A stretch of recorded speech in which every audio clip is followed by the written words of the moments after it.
mendampingi Vicky dan mendampingi Baby untuk melaporkan akun YouTube Angel Elga.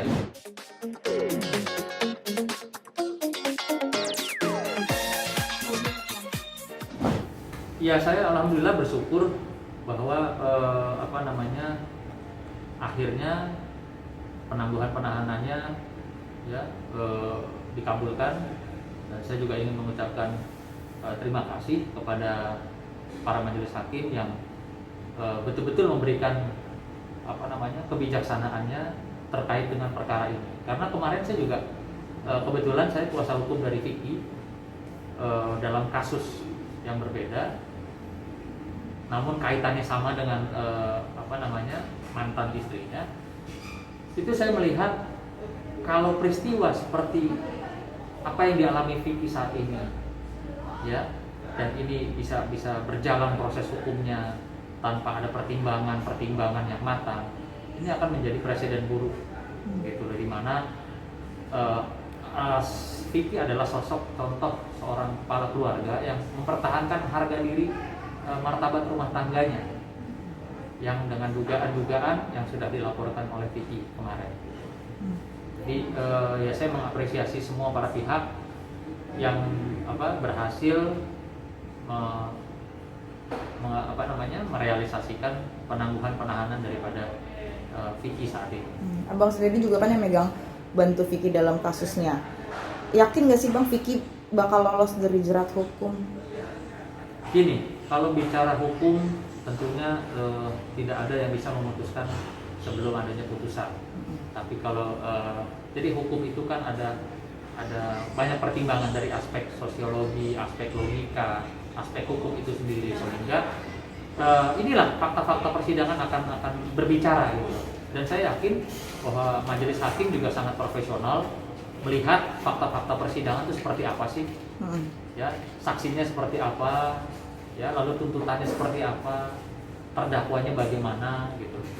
Nah, kalau memang tidak ada persesuaian antara apa yang disampaikan oleh korban, ya, terhadap dugaan-dugaannya dan tidak bisa dibuktikan secara nyata materi di fakta persidangan, ya maka sudah menjadi satu kewajiban seorang hakim, majelis hakim itu memutuskan Vicky untuk bebas.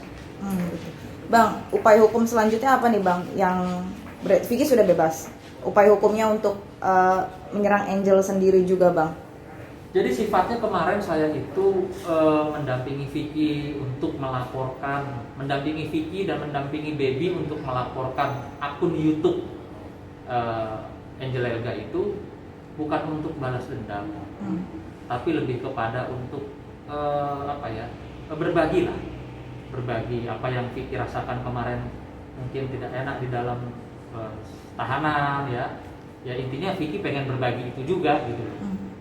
Jadi susah senang biar bareng lah gitu. Intinya pengen berbagi. Namun demikian saya bilang, Vick, kalau emang itu mau kamu, tapi kita juga harus didukung dengan konstruksi hukum. Kamu nggak bisa bilang, Mas Sunan, saya mau gini ya, gini, pokoknya Angel kena, ya nggak bisa kalau tidak didukung dengan alat-alat bukti, dengan konstruksi hukum. Maka kemarin ketika kami meyakini ada dugaan pelanggaran tindak pidana khusus maupun tindak pidana umum, itu yang dapat kami lakukan, ya, dengan pasal sangkaan tersebut, itu yang makanya bisa kami laporkan berdasarkan juga alat bukti, petunjuk, dan jurisprudensi atau hal-hal yang berkaitan seperti kasus yang serupa yang sudah pernah diputus. Gitu. Mungkin pesan untuk Angel? Ya, pesan untuk si Mbak, ya ya ketika nanti mungkin dipanggil untuk diambil keterangannya, ya sampaikan saja yang sebenar-benarnya itu seperti apa, dan apa nanti yang disampaikan sama Mbak juga kan harus bisa dibuktikan, dan Mbak juga wajib bisa memperlihatkan alat-alat buktinya, tujuannya seperti apa. Oke Bang, ada isu lagi nih Bang katanya.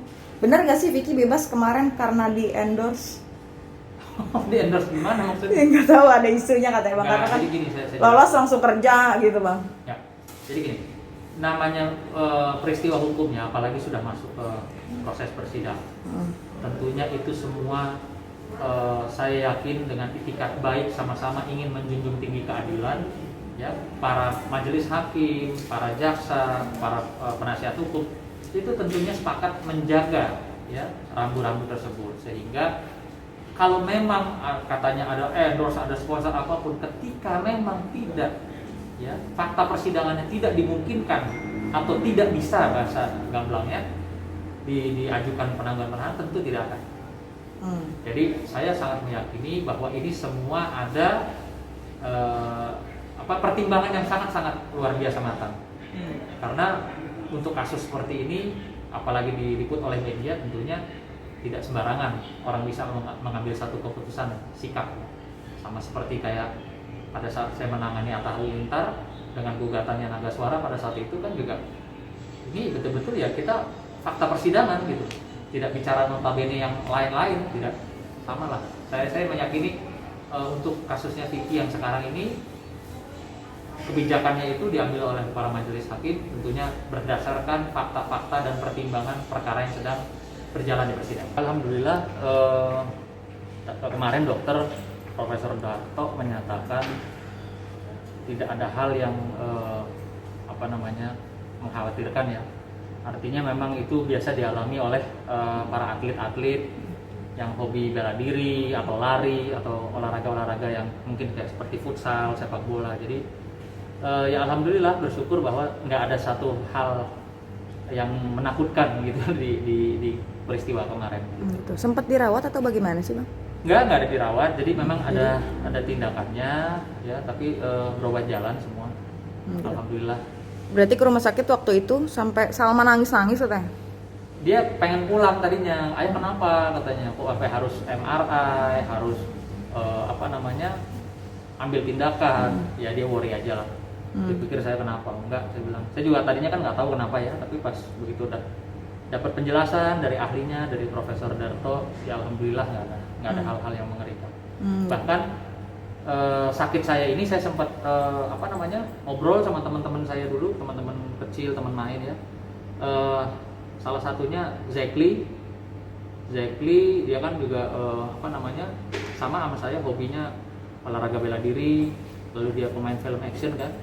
Nah, kemarin saya teleponan gara-gara ngeliat itu masakannya Nafa, dia lagi dimasakin gudeg sama Nafa Urbah kan. Saya DM dia, bro, apa kabar lu, enak banget makan. Dia bini gua orang Jawa, katanya masakannya gini kan.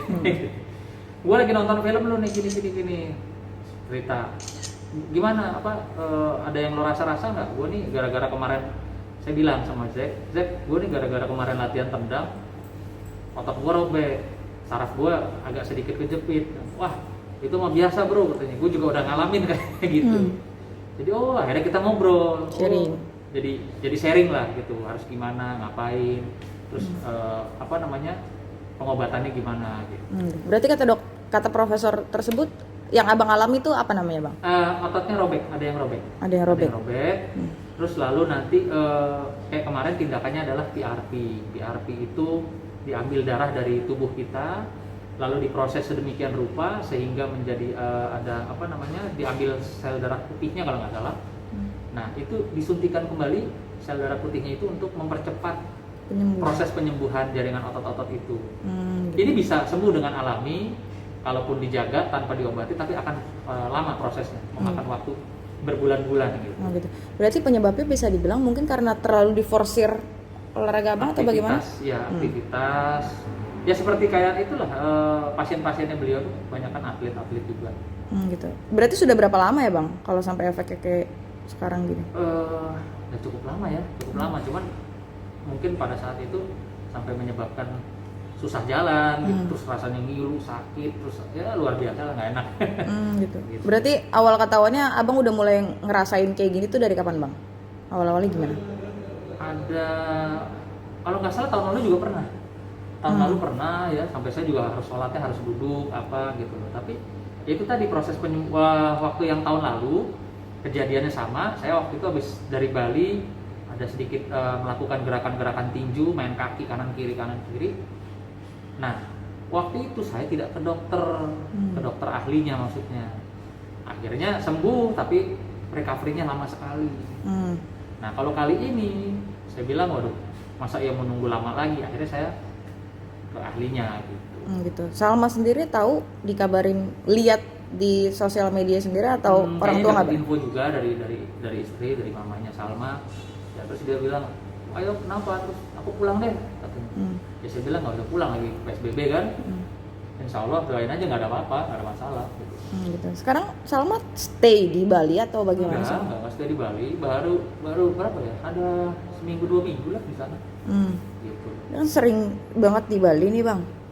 Ya. Ada kerjaan atau memang tinggal di sana atau? Jadi dia kan endorse-nya masih banyak ya. Jadi dia dari endorse itu dia suka mungkin foto-fotonya lebih nyaman buat dia di sana.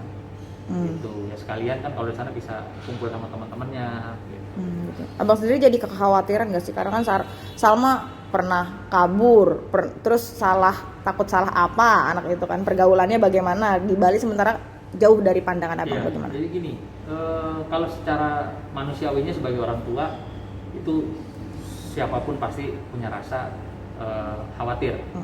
Tapi saya lebih mengedepankan dari sisi agama, ya saya menitipkan ketika anak saya tidak ada di dekat saya atau di lingkungan rumah, ya saya menitipkannya sama Allah, dari itu aja.